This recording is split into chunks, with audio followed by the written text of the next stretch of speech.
आज हम करेंगे क्लास 12 का एक टॉपिक जिसका नाम है टोटल इंटरनल रिफ्लेक्शन। ये यूनिट आपकी ऑप्टिक्स के अंदर एक टॉपिक है। तो चलो स्टार्ट करते हैं। टॉपिक का नाम है टोटल इंटरनल रिफ्लेक्शन। अब टोटल इंटरनल रिफ्लेक्शन होता क्या है? अब देखो यूनिट है जो ऑप्टिक्स यूनिट के अंदर एक आपका सेक्शन है रिफ्रैक्शन। उस रिफ्रैक्शन के अंदर हम क्या पढ़ रहे हैं? रिफ्लेक्शन पढ़ रहे हैं, है ना भाई। क्या है ये जो एप्लीकेशन है ना, यहाँ पे देखो ध्यान से रिफ्लेक्शन लिखा हुआ मैंने। हम पढ़ क्या रहे थे? रिफ्रैक्शन। तो यहाँ पर क्या है भाई, हम किसके बारे में पढ़ेंगे? ठीक है, रिफ्लेक्शन के बारे में पढ़ेंगे भाई। क्या सिस्टम है एक बार जल्दी से देखो। सपोज करो आपके पास एक पानी का टब है, ठीक है, ये एक वाटर टैंक है। यहाँ पर मैंने क्या रखा? कोई बॉडी रख दी या कोई लाइट का सोर्स है। क्या होगा? लाइट ऐसे आएगी, टकरा के ऐसे बेंड हो जाएगी, पहली चीज। दूसरी लाइट की रे आएगी टकरा के ज़्यादा बेंड हो जाएगी, बोलो। तीसरी लाइट की रे आएगी, टकरा कर ऐसे बेंड हो जाएगी, ठीक है। जो चौथी लाइट की रे आएगी वो टकरा कर क्या होगी? वापिस उसी मीडियम में आ जाएगी। देख पा रहे हो क्या? क्या हुआ? लाइट गई, टकरा के छोटे से एंगल पर क्या हुआ? आपके रिफ्रैक्ट हो गई। दूसरे केस में क्या हुआ? थोड़े ज़्यादा एंगल पर रिफ्रैक्ट हुई। तीसरे केस में क्या हुआ? बिल्कुल सरफेस पर लग गई। और लास्ट केस में क्या हुआ आपका? भाई जो लाइट रे है टकरा के उसी मीडियम में वापस आ गई। इसको बोला जाता है टोटल इंटरनल। का मतलब क्या होगा? अंदर अंदर। और रिफ्लेक्शन मतलब रिफ्लेक्ट हो जाएगी। लाइट क्या है आपकी? डेंसर मीडियम से रेयर मीडियम में जा रही थी, है ना। देखो पानी के अंदर है तो पानी ज़्यादा डेंसर है ना इन कंपेरिजन टू एयर के। तो लाइट क्या हुई भाई? क्या हुआ? आर पार होने की बजाय वापस उसी मीडियम में आ गई, ठीक है। इसको हम क्या बोलते हैं? Total internal reflection. इसकी डेफिनेशन लिखो जल्दी। The phenomena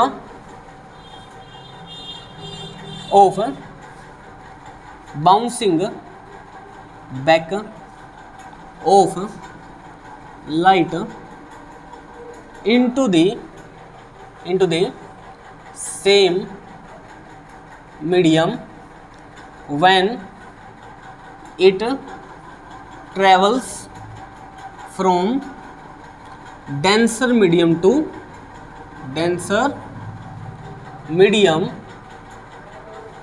to rarer medium। लिखो भाई, सीधी बात है। अब एक मीडियम चेंज हो रहा है। मैंने पिछली बार क्लास में क्या बताया था भाई? जब भी मीडियम चेंज होगा तो आपका क्या होगा? रिफ्रैक्शन होगा। बट अब यहाँ पर क्या हो रहा है? रिफ्रैक्शन की बजाय क्या हो रहा है? रिफ्लेक्शन हो रहा है। तो यही आपका क्या मेन टॉपिक है। और पेपर में हरियाणा बोर्ड में तो स्पेशली बहुत बार ऐसा हुआ है भाई। हरियाणा ये जो टोटल इंटरनल रिफ्लेक्शन है ना, इसके बारे में स्पेशली क्वेश्चन पूछेगा। बताओ ऐसा कैसे होगा? डायरेक्ट क्वेश्चन भी आता है 5-5 नंबर का, ठीक है। तो ये काफ़ी इंपॉर्टेंट टॉपिक है भाई, इसको मत स्किप करना। तो यहाँ पर ना कुछ चीज़ें हो रही हैं। देखो अगर आप ध्यान से देखो, ये जो एंगल है ना, देखो जिस पे सरफेस पे जा रही थी, अगर इसके बाद एंगल मैंने थोड़ा सा ही बढ़ाया तो लाइट वापस उसी मीडियम में वापस आ रही थी। अगर मैंने क्या किया भाई, इस एंगल से, ये जो एंगल दिखाई दे रहा है ये वाला, इससे मैंने थोड़ा सा एंगल इंक्रीज किया तो लाइट टकरा के वापस उसी मीडियम में आ गई, पहली चीज़ है। इससे कम किया तो आर पार हो रही थी। तो इस एंगल को हम क्या बोलेंगे? क्रिटिकल एंगल बोलेंगे भाई। क्या? Critical angle C. ये जो एंगल है ना, ये है एंगल सी, ठीक है। क्रिटिकल एंगल सिंपल क्या होता है भाई? एक कम से कम minimum angle after which light comes back to the same medium. भाई जिसमें क्रिटिकल एंगल क्या होता है भाई? मिनिमम एंगल जिसके बाद क्या होगा? लाइट टकरा कर वापस दोबारा उस मीडियम में आ जाएगी, ठीक है भाई। अगर इससे एंगल कम हुआ क्रिटिकल एंगल से तो लाइट क्या हो जाएगी? रिफ्रैक्शन हो जाएगा। इससे बड़ा हुआ तो क्या हो जाएगा? रिफ्लेक्शन हो जाएगा। समझ में आया ये बात? ये ठीक है, ओके। तो ये डन। अब हेडिंग डालो कंडीशंस। क्रिटिकल एंगल की डेफिनेशन लिखना है क्या? लिखनी है? चलो लिखो। क्रिटिकल एंगल की डेफिनेशन लिखो। The minimum angle after which light ray comes back to the same medium. क्या मतलब हुआ इसका भाई? लाइट दोबारा उसी मीडियम में वापस आ जाएगी। ये क्या कहलाएगा? आपका क्रिटिकल एंगल कहलाएगा। छोटा सा, सबसे छोटा एंगल। उसे क्या बोलेंगे हम, क्रिटिकल एंगल बोलेंगे। डन। ठीक है। अच्छा ये क्रिटिकल एंगल होता कितना है, एक चीज देखो यहां पर, ये लाइट रे ऐसे जा रही है, ये नॉर्मल है, कितना एंगल है वाला, ये 90 डिग्री का। अगर 90 डिग्री से आपने ज़्यादा लाइट रे दी तभी जाके टोटल इंटरनल रिफ्लेक्शन होगा, अदरवाइज वो नहीं हो पाएगा। पहली बात। ओके, तो कंडीशंस क्या क्या हो जाएंगे भाई, कंडीशंस फॉर TIR लिखो भाई, TIR की कंडीशंस क्या क्या है। पहली कंडीशन क्या होगी, पहली कंडीशन तो ये लाइट डेंस से रेयर में जानी चाहिए, टोटल इंटरनल रिफ्लेक्शन। इसकी कंडीशन, पहली कंडीशन ही क्या हो जाएगी, ये हो जाएगी भाई light should travel from denser medium to rarer, rarer से डेंसर नहीं, डेंस से रेयर में जानी चाहिए। लिखो light should travel from denser medium to rarer medium, light should travel from denser medium to rarer medium. Second लिखो, ठीक है, angle of incidence, angle of incidence must be greater then, बड़ा होना चाहिए छोटा होना चाहिए, क्रिटिकल एंगल से छोटा बड़ा। The angle of incidence must be greater than critical angle, critical angle भाई, क्रिटिकल एंगल से आपका एंगल ऑफ इंसिडेंस क्या होना चाहिए, हमेशा बड़ा होना चाहिए, तभी जाकर क्या होगा आपकी भाई टोटल इंटरनल रिफ्लेक्शन आपको देखने को मिलेगा। डन। ठीक है भाई। अच्छा भाई एक चीज देखो यहां पर, हमें ये पता है sine i divided by sine c किसके बराबर होता है, म्यू ए जी के बीच। देखो जी से ए में जा रहा है तो ए जी लिखेंगे इसको, तो sine i by sine r किसके बराबर होगा, म्यू बाई कॉन्स्टेंट के, स्नेल्स लॉ। अब यहाँ पर एंगल ऑफ रिफ्रैक्शन कितना है, sine C, critical angle. Okay, अब जो एंगल ऑफ इंसिडेंस था ये कितना था, देखो नॉर्मल और इंसिडेंट रे के साथ जो एंगल बन रहा है कितना है, बोलो ना 90, तो ये कितना हो जाएगा 90 साइन 90 1, तो 1 by sine C is equal to mu a g. Note करो।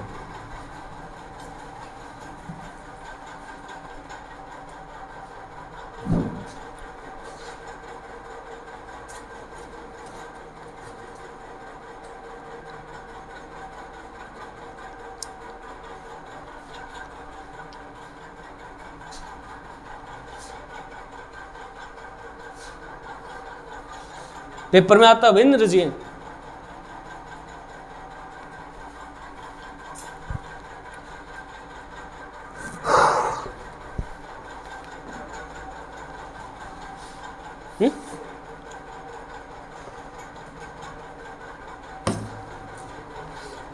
चलो डन।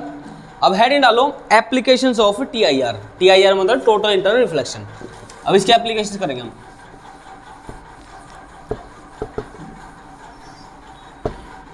पेपर में या तो डायरेक्टली ये पूछे भाई what is critical angle, question number 1। TIR directly नहीं पूछेगा आपसे, ये पूछ सकता है भाई क्रिटिकल एंगल क्या होता है ना। कंडीशन पूछ सकता है, बताओ कंडीशंस क्या क्या होंगे, 2 कंडीशंस लिखवाई। तीसरी चीज क्या पूछ सकता है, एप्लीकेशन बताओ भाई TIR की क्या क्या एप्लीकेशंस है ना। डेफिनेशन मतलब बहुत सारी चीजें हैं, वो क्वेश्चन 2-2 नंबर घुमा फिरा कहीं से भी दे सकता है। अब देखो applications of TIR, total internal reflection की एप्लीकेशन। पहला लिखो optical fibre, optical fibres.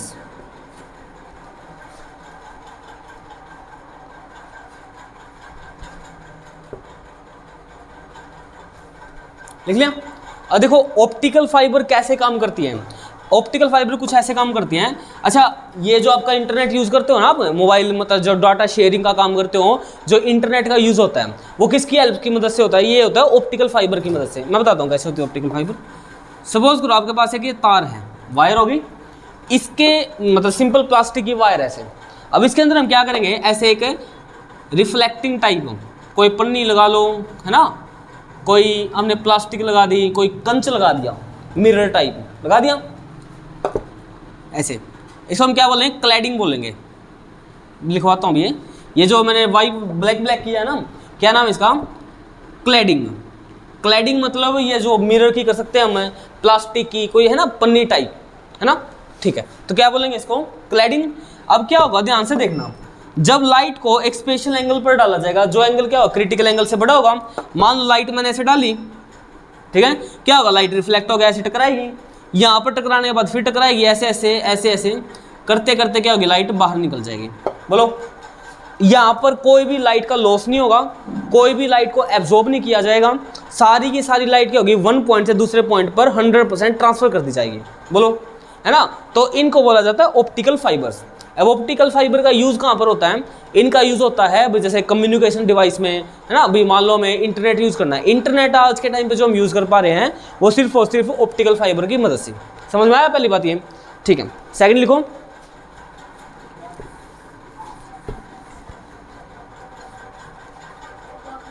Okay, चलो नोट कर लो भाई, these are the special fiber wires which are used for transfer of data in terms of light, terms की बजाय ये लिख दो इन फॉर्म ऑफ लाइट। भाई लाइट के फॉर्म में हम क्या कर रहे हैं, अपने डाटा को ट्रांसफर कर रहे हैं, ठीक है भाई, यहां से वो लाइट के डाटा को हम क्या करना है, दूसरी जगह पे पहुंचाना। Okay, this works on the principle of TIR, this works on the principle of TIR।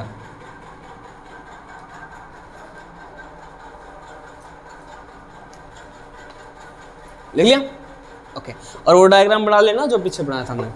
Second लिखो, brilliance of diamond, brilliance of diamond. अच्छा एक चीज, अब भाई ये बताओ, जो हीरा होता है ना, एक्चुअली हीरा असली, वो इतना महंगा क्यों मिलता है, पता है किसी को? देखो वो हीरा एक्चुअल में इतना महंगा क्यों होता है, वो महंगा होता है उसकी नक्काशी के कारण। नक्काशी का मतलब जो मतलब तराशा जाता है ना, कितने उसके अंदर कितने अच्छे अच्छे कट लगाए गए हैं, किस एंगल पर। जो असली हीरे का वो होता है ना, जोरी, जो मतलब हीरे का ये मान लो क्राफ्टिंग करेगा उसकी, ठीक है, उसको TIR का पता होता है कैसे काम करता है हीरा। समझो एक बार, सपोज करो ये कोई डायमंड है आपका, ठीक है, पहली बात तो डायमंड की प्रॉपर्टी है ये नेचुरली काफी हार्ड होता है। दूसरी चीज है, लाइट जब इसके अंदर एक स्पेशल इस ढंग से तराशा जाएगा, भाई देखो लाइट अंदर एंटर कर गई, अब मीडियम तो अलग है, ये इसके आर पार हो जाना चाहिए था, लाइट क्या हो जानी चाहिए था, आर पार हो जानी चाहिए था ना, बट एक्चुअल में ऐसा नहीं होता। एक्चुअल में कैसा होता है, लाइट जैसे आएगी ना, TIR के कारण टकरा के वापस जाएगी, अंदर के अंदर ही लाइट एक हिसाब से क्या हो जाती है, कैप्चर हो जाती है। समझ पा रहे हो सभी क्या हो रहा है? अब अंदर के अंदर लाइट कैप्चर होगी, मतलब अंदर ही अंदर घूम रही है लाइट है, इसकी वजह से क्या होगा भाई, अंदर है ना एक हिसाब का जैसे चमक सी बन जाएगी। समझ रहे हो, जैसे भाई लाइट बार बार थोड़ी सी चमके लगाती हुई फील होगी हमें, जिसके कारण ये थोड़ा ज़्यादा सा ब्यूटीफुल दिखाई देता है, सुंदर दिखता है, इसी कारण ये बहुत ज़्यादा महंगा बिकता है। समझ में आई बात ये, ठीक है। जितने भी महंगे हीरे होंगे ना आपके, वो काफ़ी करोड़ों और के हीरे होते हैं जो एक्चुअल में, उनका रीज़न यही होता है, उनकी जो नक्काशी करी जाती है ना भाई, जो डायमंड की ग्रेडिंग करी जाती है, ठीक है, वो बहुत ही सोच समझ के, भाई अच्छा इस एंगल पे काटूंगा तो लाइट ऐसे जाएगी, है ना, थोड़ा सा भी एंगल आगे पीछे हो जाए तो वो चमक खत्म हो जाती है डायमंड की। डन भाई, तो सेकंड क्या हो जाए इसका, ब्रिलियंस ऑफ डायमंड। लिखो, brilliance of diamond works on the principle of TIR, works on the principle of TIR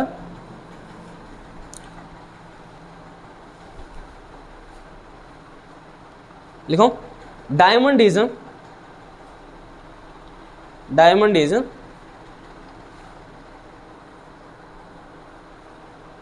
graded such that, graded मतलब तराशना, graded, diamond is graded in such a way that,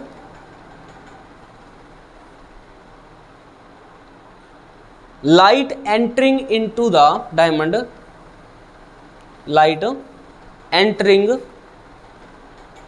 into the diamond may capture inside the diamond by total internal reflection process, ठीक है, which gives it its brilliance, जो क्या करेगा, इसकी brilliance को provide करेगा, ठीक है।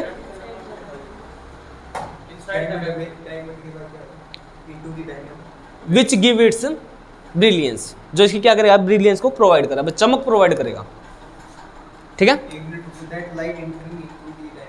हाँ, gives diamond it's brilliance, give diamond it's brilliance.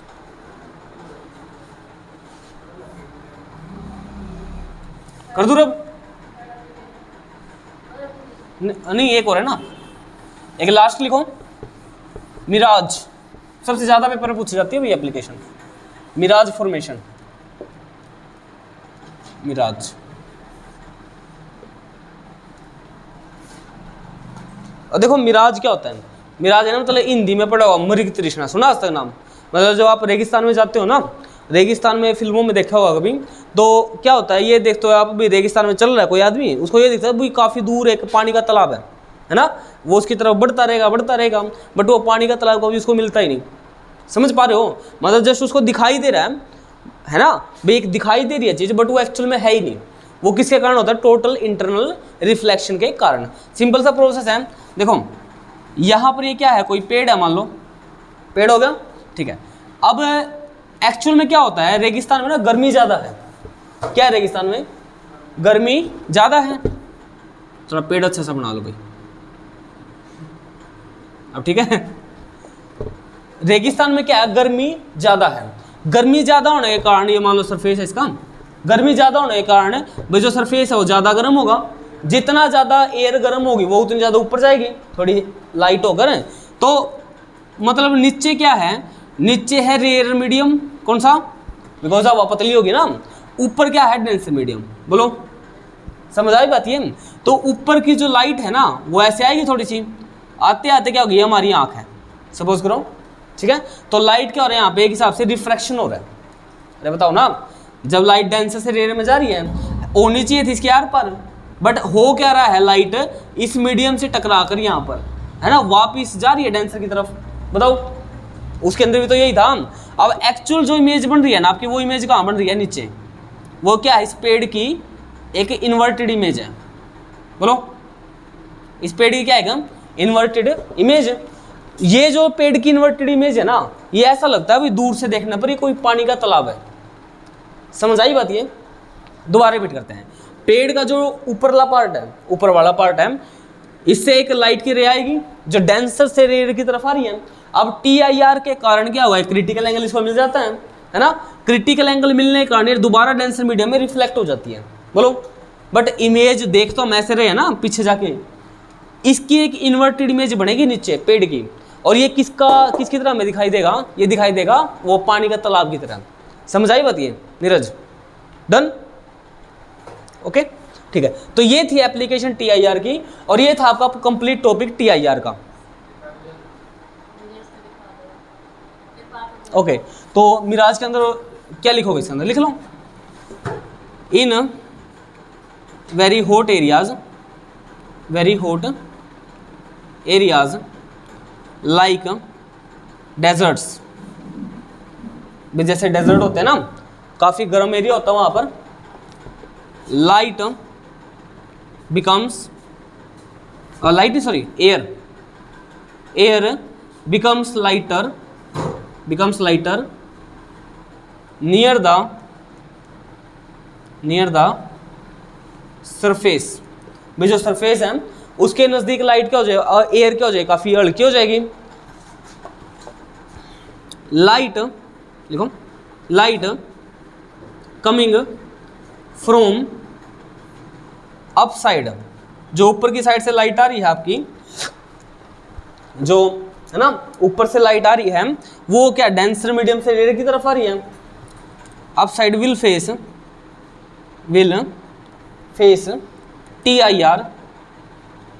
TIR due to which